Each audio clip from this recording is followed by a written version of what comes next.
ಅದ್ರ ಬಗ್ಗೆ ಈಗ ಸರ್ವಪಕ್ಷದ ಸಭೆಯನ್ನು ಕರಿತೀನಿ ಅಂತ ಹೇಳಿ ಮುಖ್ಯಮಂತ್ರಿಗಳು ಪ್ರಸ್ತಾಪ ಮಾಡಿದ್ದಾರೆ. ಇದು ಪ್ರತಿ ಬಾರಿನೂ ಕೂಡ ನಮಗೆ ಇಂಥದ್ದೇ ಸಮಸ್ಯೆಗಳು ಬರುತ್ತೆ. ನೀರು ಇರುವಾಗ ನಾವು ಅವ್ರನ್ನ ಕೇಳೋದು ಕೂಡ ಇಲ್ಲ, ನಾವೇ ಕೊಡ್ತೇವೆ. ಕಳೆದ ವರ್ಷ ಆಗಲಿ ಅದರ ಹಿಂದಿನ ವರ್ಷ ಆಗಲಿ ಅವ್ರಿಗೇನು ನಮಗೆ ಫಿಕ್ಸ್ ಮಾಡಿರೋ TMC ವಾಟರ್ ಇದೆ ಅದರ ಹೆಚ್ಚು ಕೊಟ್ಟಿದ್ದೇವೆ. ಈ ಬಾರಿ ನಮಗೆ ಕುಡಿಯೋದಕ್ಕೆ ನೀರಿಲ್ಲ ಅನ್ನುವಂಥ ಸನ್ನಿವೇಶ ಇರುವಾಗ ಅವರು 3,500 ಕ್ಯೂಸೆಕ್ಸ್ ಅನ್ನ ನೀರು ಕೊಡಬೇಕು ಅಂತ ಹೇಳುವಂಥದ್ದು ಎಷ್ಟು ಸರಿ ಅಂತ. ನಮ್ಮಲ್ಲಿ ಇದ್ದಾಗ ಕೊಡೋಣ, ತೊಂದರೆ ಇಲ್ಲ. ಅದ್ರ ಬಗ್ಗೆ ಮುಖ್ಯಮಂತ್ರಿಗಳು ಒಂದು ಸರ್ವಪಕ್ಷದ ಸಭೆಯನ್ನು ಕರಿಬೇಕು ಅಂತ ಪ್ರಸ್ತಾಪ ಮಾಡಿದ್ದಾರೆ. ಜೊತೆಗೆ 3ನೇ ತಾರೀಕು ತಮಿಳುನಾಡಿನ ಮುಖ್ಯಮಂತ್ರಿಗಳು ಬೆಂಗಳೂರಿಗೆ ಬರುವ ಸಾಧ್ಯತೆ ಕೂಡ ಇದೆ. ಅದಿನ್ನೂ ಕನ್ಫರ್ಮ್ ಆಗಬೇಕು. ಒಂದು ವೇಳೆ ಅವ್ರು ಬಂದಾಗ ಅದನ್ನ ನಾವು ಅವ್ರ ಜೊತೆಯಲ್ಲೂ ಕೂಡ ಪ್ರಸ್ತಾಪ ಮಾಡಬಹುದು. ಸರ್, ಇವತ್ತು ಕಾನೂನು ತಜ್ಞರ ಜೊತೆ ಸಿಎಂ ಅವರು ಮೀಟಿಂಗ್ ನಡೆಸ್ತಾ ಇದ್ದಾರೆ ಡೆಲ್ಲಿನಲ್ಲಿ, ಏನೆಲ್ಲ ಚರ್ಚೆ? ಇಲ್ಲ, ಮೊನ್ನೆ ಕೂಡ ನಾವು MPs ಮೀಟಿಂಗ್ ಇರುವಾಗ ಮಾನ್ಯ ಕಾತರ್ಕಿ ಅವರೆಲ್ಲರೂ ಕೂಡ ಬಂದಿದ್ರು. ನಮ್ಮ ನೀರಾವರಿ ಸಚಿವರು ಕೂಡ ರಾಮಲಿಂಗ ರೆಡ್ಡಿ ಅವರು ಕೂಡ ಬಂದಿದ್ರು ಅಲ್ಲಿಗೆ. ಬಹುಶಃ ನನಗೆ ಬೇರೆ ಕೆಲಸ ಇತ್ತು ಅಂತ ನಿನ್ನೆ ವಾಪಸ್ ಬಂದೆ. ಇವತ್ತು ಅವರು ಸಭೆಯನ್ನ ಮಾಡಿದ್ರೆ ಅವರು ಒಂದು ತೀರ್ಮಾನ ತಗೊಳ್ತಾರೆ ಅಂತ ಅನ್ಕೊಳ್ತೀನಿ. ಸರ್, ಕಾವೇರಿ ವಿಚಾರಕ್ಕೆ ಇವತ್ತು ಸಹ ಕನ್ನಡ ಪರ ಸಂಘಟನೆಗಳು ಒಂದಷ್ಟು ಪ್ರತಿಭಟನೆಗೆ ಹೋರಾಟಕ್ಕೆ ಕರೆ ಕೊಟ್ಟಿದೆ. ಅಲ್ಲ, ಸ್ವಾಭಾವಿಕವಾಗಿ ಅವರು ಮಂಡ್ಯದಲ್ಲಿ ಮತ್ತು ಸುತ್ತಮುತ್ತ ಎಲ್ಲ ಪ್ರತಿಭಟನೆಗಳನ್ನ ರೈತ ಸಂಘದವರು ಮತ್ತು ಬೇರೆ ಬೇರೆ ಸಂಘದ ಸಂಸ್ಥೆಗಳು ಮಾಡ್ತಾರೆ. ಅವರು ನಿನ್ನೆ ಕೂಡ ಮಾಡಿದ್ದಾರೆ. ಯಾಕೆಂದ್ರೆ 3,500 ಅವ್ರಿಗೂ ಗೊತ್ತಿದೆ ನೀರಿಲ್ಲ ಹೇಗೆ ಕೊಡೋದು ಅಂತೇಳಿ. ಸರ್ಕಾರ ಒಂದು ವೇಳೆ ಒಪ್ಪಿಕೊಂಡು ಇರೋ ನೀರನ್ನು ಕೊಟ್ಬಿಡ್ಬೋದೇ ಅಂತ ಆತಂಕವನ್ನ ವ್ಯಕ್ತಪಡಿಸ್ತಾ ಅವ್ರು ಮಾಡಿದ್ದಾರೆ. ನಾವು ನೋಡೋಣ ಅಂತಿಮವಾಗಿ ಏನು ಸರ್ಕಾರ ತೀರ್ಮಾನ ತಗೊಳ್ಬೇಕು. ಮೇಕೆದಾಟು ಯೋಜನೆಗೂ ಕೂಡ ತಮಿಳುನಾಡು ಪತ್ರ ಪ್ರಧಾನಿ ಮೋದಿ. ಅಲ್ಲ, ಈಗ ಅವರು ನೋಡಿ, ಕೋರ್ಟೇ ಹೇಳಿದೆ, ನೀವು ಅವರ ರಾಜ್ಯದಲ್ಲಿ ಅವ್ರು ಕಟ್ಕೊಳಕ್ ನಿಮ್ದೇನಿದೆ, ನಿಮಗೆ ನೀರು ಬೇಕು, ನಿಮಗೇನು ನಾವು ತೀರ್ಮಾನ ಮಾಡಿದೀವಿ ಅಷ್ಟು ಪ್ರಮಾಣದ ನೀರು ಕೊಟ್ರೆ ಆಯ್ತಲ್ಲ ನಿಮ್ಗೆ ಅಂತಕ್ಕಂಥ ಮಾತನ್ನ ಹೇಳಿದ್ದಾರೆ. ಹಾಗಾಗಿ ಅವ್ರದ್ದು ತಕರಾರು ಇರ್ಲಿಕ್ಕೆ ಸಾಧ್ಯ ಇಲ್ಲ.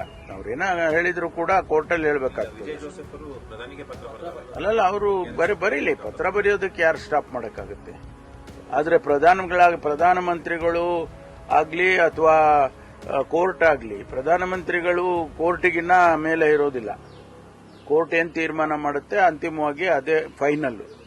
ಅದರಿಂದ ಈಗ ಅವರು ಅಂತಿಮವಾಗಿ ತೀರ್ಪು ಕೊಟ್ಟಿದ್ದಾರೆ. ಅದರ ಪ್ರಕಾರ ಹೋಗ್ತೇವೆ. ಸರ್, ವಿಜಯ್ ಅವರು ರಾಜ್ಯಕ್ಕೆ ಬರ್ತಿರೋದನ್ನ ಬಿಜೆಪಿ ವಿರೋಧ ಮಾಡ್ತಾ ಇದ್ದಾರೆ.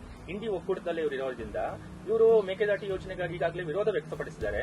ಅವ್ರು ಬಂದು ಇನ್ನೇನು ಹೇಳಿದ್ದಾರೆ, ಕರ್ನಾಟಕದ ಮುಂದೆ ಅವಮಾನ ಮಾಡುವಂತಹದ್ದು ಯಾಕೆ ಬೇಕು ಅನ್ನುವಂತಹದ್ದು ಬಿಜೆಪಿ ಅವರು ವಾದ. ಎರಡು ರಾಜ್ಯದ ಮುಖ್ಯಸ್ಥರು ಅನೇಕ ಸಮಸ್ಯೆಗಳಿರ್ತಾವೆ. ಅವುಗಳನ್ನು ಸೇರಿ ನಾವು ಬಗೆಹರಿಸಿಕೊಳ್ತೀವಿ ಅಂತಂದ್ರೆ ಅದು ಕೂಡ ಆಗಬಾರ್ದು ಅಂತಂದ್ರೆ ಒಕ್ಕೂಟದ ವ್ಯವಸ್ಥೆಯಲ್ಲಿ ಇದೆಲ್ಲ ಸಾಮಾನ್ಯ. ಮೊನ್ನೆ ಭದ್ರಾ ಪ್ರಾಜೆಕ್ಟಿನ ಹತ್ರ ನಾವು ಆ ಗೇಟ್ಗಳೆಲ್ಲ ರಿಪ್ಲೇಸ್ ಮಾಡಿತ್ತು.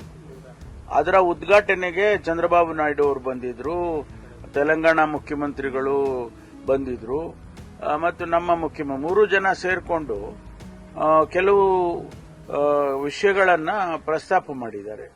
ಅದು ನದಿ ಜೋಡಣೆ ಇರಬಹುದು ಅಥವಾ ಬೇರೆ ನೀರಿನ ಹಂಚಿಕೆ ಇರಬಹುದು. ಅದನ್ನ ಪ್ರಸ್ತಾಪ ಮಾಡಿ ನಾವೇ ಬಗೆಹರಿಸಿಕೊಳ್ತೀವಿ ಅಂತ ಹೇಳಿ ಮಾತಾಡ್ಕೊಂಡಿದ್ದಾರೆ. ಆಮೇಲೆ ಇನ್ನೊಂದು ರಿಸರ್ವಾಯರ್ ಕಟ್ಟಬೇಕು ಅನ್ನುವಾಗ 90% ಕೇಂದ್ರ ಕೊಡುತ್ತೆ, 10% ರಾಜ್ಯ ಕೊಡಬೇಕು ಅಂತ ಹೇಳಿ ಕೇಂದ್ರದ ನೀರಾವರಿ ಸಚಿವರು ಕೂಡ ಅದೇ ಸಭೆಯಲ್ಲಿ ಪ್ರಸ್ತಾಪ ಮಾಡಿದ್ದಾರೆ. ಹೀಗೆ ನಾವು ಪಕ್ಕದ ರಾಜ್ಯಗಳು ನಮ್ಮ ಸಮಸ್ಯೆಗಳನ್ನ ಬಗೆಹರಿಸಿಕೊಳ್ಳೋದಾದ್ರೆ ಅದಕ್ಕೆ ಬಿಜೆಪಿಯವರಿಗೆ ಏನ್ ತಕರಾರು? ಏನ್ ಜಗಳಾಡ್ಕೊಂಡೇ ಇರಬೇಕಾ ನಾವು? ಅವ್ರು ಹೇಳೋ ಪ್ರಕಾರ ರಾಜ್ಯಗಳೆಲ್ಲ ಜಗಳಾಡ್ಕೊಂಡೇ ಇರಬೇಕು, ಅವ್ರು ಯಾರು ಕೂಡ ಹೊಂದಾಣಿಕೆಯಲ್ಲಿ ಹೋಗಬಾರದು ಅನ್ನೋದೇನಾದ್ರೂ ಅವ್ರದ್ದು ಇದ್ರೆ ಅದು ಅವರ ನೀತಿ, ಅದು ಭಾರತೀಯ ಜನತಾ ಪಾರ್ಟಿಯ ನೀತಿ ಇರಬೇಕು. ಕೇಂದ್ರಕ್ಕೆ ಪತ್ರ ಬರೆದಿದ್ದೀರಿ ಈ ತರ ನ್ಯಾಷನಲ್ ಡಿಸಾಸ್ಟರ್ ಕನ್ಸಿಡರ್ ಮಾಡಕ್ಕೆ. ಆದ್ರೆ ನಮ್ಮ ಸ್ಟೇಟ್ ಇಂದ ಟೆಕ್ನಿಕಲ್ ಫೀಸಿಬಲ್ ಸ್ಟಡಿದು ಡೇಟಾ ಮತ್ತೆ ಫ್ಯಾಕ್ಟ್ ಗಳನ್ನ ಅವರಿಗೆ ತಲುಪಿಸದೇ ಇರೋದ್ರಿಂದ ಕೇಂದ್ರ ನಮ್ಮ ಮನವಿನ ಅಷ್ಟರ ಮಟ್ಟಿಗೆ ಸ್ವೀಕಾರ ಮಾಡೋದಿಲ್ಲ ಅನ್ನೋದು ನೋಡಿ, ಅದಕ್ಕೊಂದಷ್ಟು ನಿಯಮಗಳಿದಾವೆ. ಆಗಸ್ಟ್ ತಿಂಗಳಲ್ಲಿ ಮಳೆ ಬರುತ್ತೆ ಅಂತ ಒಂದು ವೆದರ್ ಮ್ಯಾನ್ ಹೇಳ್ತಾರೆ, ಫೋರ್ಕಾಸ್ಟ್ ಹೇಳುತ್ತೆ. ಆಗಸ್ಟ್ ಅಲ್ಲಿ ನಾವು ಮಳೆಯನ್ನ ನೋಡಿಕೊಂಡು ಆಗಸ್ಟ್ ಎಂಡ್ವರೆಗೆ ನಾವು ಸ್ಟಡಿ ಮಾಡಿ ಆಗಸ್ಟ್ ಎಂಡ್ ನಲ್ಲಿ ನಾವು ಮೆಮೊರಾಂಡಮ್ ಅನ್ನ ಕೊಡಬಹುದು. ಸಾಮಾನ್ಯವಾಗಿ ಹಾಗೆ ಆಗೋದು. ಆಗಸ್ಟ್ ಎಂಡಿಗೆ ಕೊಡ್ತಾರೆ, ಸೆಪ್ಟೆಂಬರ್ಗೆ ಅವ್ರ ಟೀಮ್ ಬರುತ್ತೆ, ಕೇಂದ್ರದ ಟೀಮ್ ಬರುತ್ತೆ. ಆ ನಂತರ ಅವರು ಅಸೆಸ್ ಮಾಡಿ ರಾಜ್ಯಕ್ಕೆ ಏನು ಹಣ ಕೊಡಬೇಕು ಅಂತ ನಾವು ಕೇಳಿರ್ತೀವಿ, ಅದರಲ್ಲಿ ಎಷ್ಟು ಕೊಡಬಹುದು ಅಂತ ಹೇಳಿ ಕೊಡ್ತಾರೆ. ಈಗ ನಾವು ಬರೆದಿರೋದು ಒಂದು ಪ್ರಿಲಿಮಿನರಿ ಆಗಿ ಈ ಸಿಚುವೇಶನ್ ಹಿಂಗಿದೆ, we are forcing A severe drought in our state ಅಂತ ಒಂದು ಇಂಡಿಕೇಶನ್ ಕೊಟ್ಟಿದ್ದೀವಿ. ಅದಕ್ಕೆ ಅವರು ಅದರಲ್ಲಿ ಮುಖ್ಯವಾಗಿ ನಾವು ಕೇಳಿದ್ದು to declare the drought affected area. ಅದಕ್ಕೆ ನಿಯಮಗಳಿದಾವೆ, 10 ಮಾನದಂಡಗಳನ್ನ ಕೇಂದ್ರ ಸರ್ಕಾರ ಮಾಡಿದ್ದಾರೆ. ಅದರಲ್ಲಿ ಒಂದು 2-3 ರಿಲ್ಯಾಕ್ಸ್ ಮಾಡಿ ಅಂತ ಹೇಳಿ ನಾವು ಕೇಳ್ಕೊಂಡಿದ್ವಿ. ಯಾಕಂದ್ರೆ ರಿಲ್ಯಾಕ್ಸ್ ಮಾಡಿದ್ರೆ ನಮಗೆ immediately we can declare some of the talukas. ಅಲ್ಲಿ northern part of the state, ಅಲ್ಲಿ ನಾರ್ತ್ ಕರ್ನಾಟಕದಲ್ಲಿ ನಾವು ಹೇಳ್ಬೋದು ಇಂಥ ತಾಲೂಕು 80% ಮಳೆ ಕಡಿಮೆ ಆಗಿದೆ ಅನ್ನೋ ತಾಲೂಕನ್ನು ನಾವು ಡಿಕ್ಲೇರ್ ಮಾಡಕ್ಕಾಗಿಲ್ಲ ಅಂದ್ರೆ ಈ ಮಾನದಂಡಗಳಿಂದ ಆಗೋದಿಲ್ಲ. ಅದಕ್ಕೆ ನಾವು ರಿಲ್ಯಾಕ್ಸ್ ಮಾಡಿ ಅಂತ ಕೇಳಿದ್ವಿ. ಅದನ್ನಾದ್ರೂ ಮಾಡಬಹುದಲ್ಲ. ಕ್ಯಾಬಿನೆಟ್ ಇವತ್ತು ಏನ್ ನಿರೀಕ್ಷೆ ಸರ್?